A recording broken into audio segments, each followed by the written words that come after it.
This is the drum we were just playing on. Tell me about it, Shane. So it's a 6.5 by 14 WFL III snare drum. It is aluminum. This one, which is also beautiful, this one happens to be Mike's. Mike is holding mine. Back in October when I got that snare drum, I went to an event in Kansas City called Build It with B3. B3 is Bill Ludwig III, if you remember who that guy is. Oh yeah. Everyone remembers him. Yep. So when I got that snare drum, it was only available in raw aluminum. Now they are offering it in painted finishes. Yep. Couple really cool things about this drum. Number one, the 3 logo is actually cut out of the snare drum. That is the air vent. It is the air vent. So cool. Other great thing about this, arguably my favorite snare drum throw off, this is the Trick GS007. So smooth. So smooth. Off, it's got 3 positions. Off, on position 2, and full on. Just a gorgeous, gorgeous snare drum. Built by Bill Ludwig the king. Right? The king of drums. Absolutely. Mr. Ludwig himself. Yeah.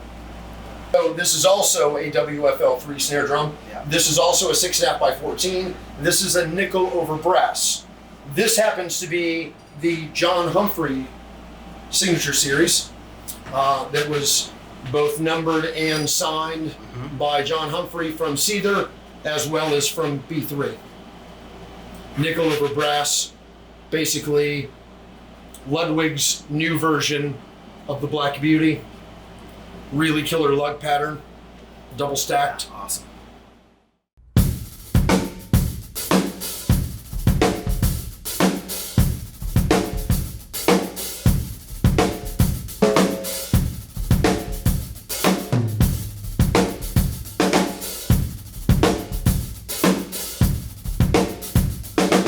So this book here, really great book, and you and I were talking about Roy Burns, has a ton of great ideas in the book based on rudiments. It's super practical as far as being able to take a rudiment quickly and putting it on the drums and putting fancy hi-hat work, maybe Stuart Copeland sounding stuff or thing like that. So let's just do the 9-stroke roll by itself.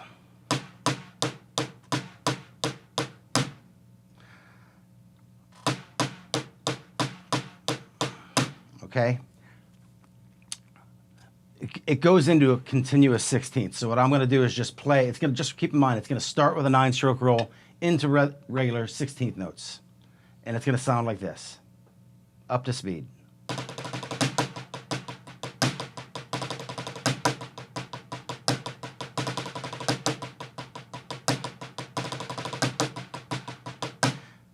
A normal 9-stroke roll. Accent on the 9th stroke. This particular groove out of this book is going to be, you're going to accent the next 2. And then accent beat 4. 1E and a 2E and a 3E and a 4E and a 1E and a 2E and a 3E and a 4E and a...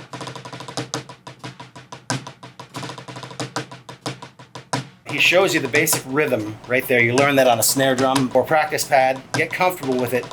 Then you basically bring the exact same thing that you were working on one surface, and you bring it over to your drum kit. Same pattern here.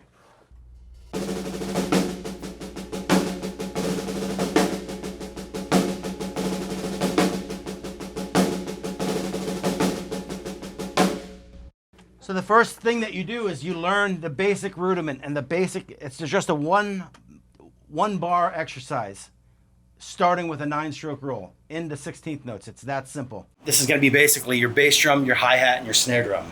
And then, as the stuff that I'm playing, I'm ad-libbing around this idea. The next step is you're going to add bass drum underneath. Snare drum and bass drum only. Bass drum is going to be on counts 1 and on count 3. Up to speed.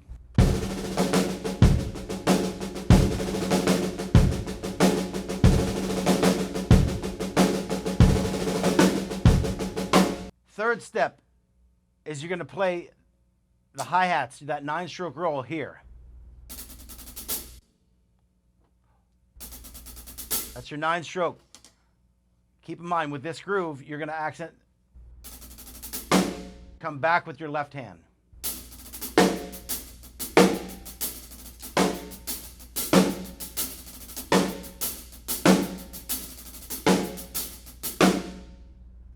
Continue with this. Add the bass drum on counts 1 and count 3.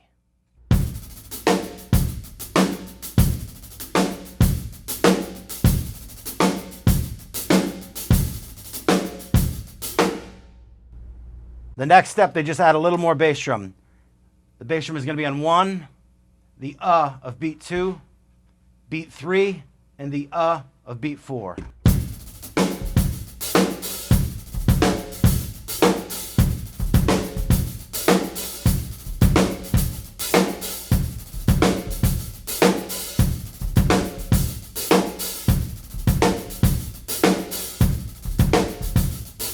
But after you get comfortable with it, just improvise with your bass drum.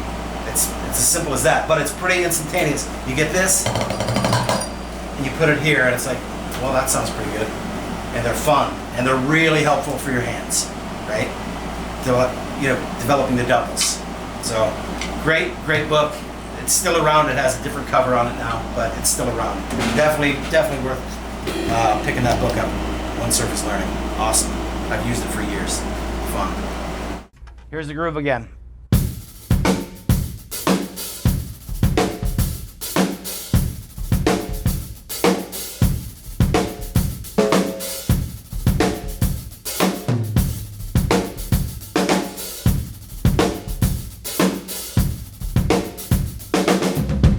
Just improvising with the groove, but hopefully you can see the theme is based on that 9-stroke roll.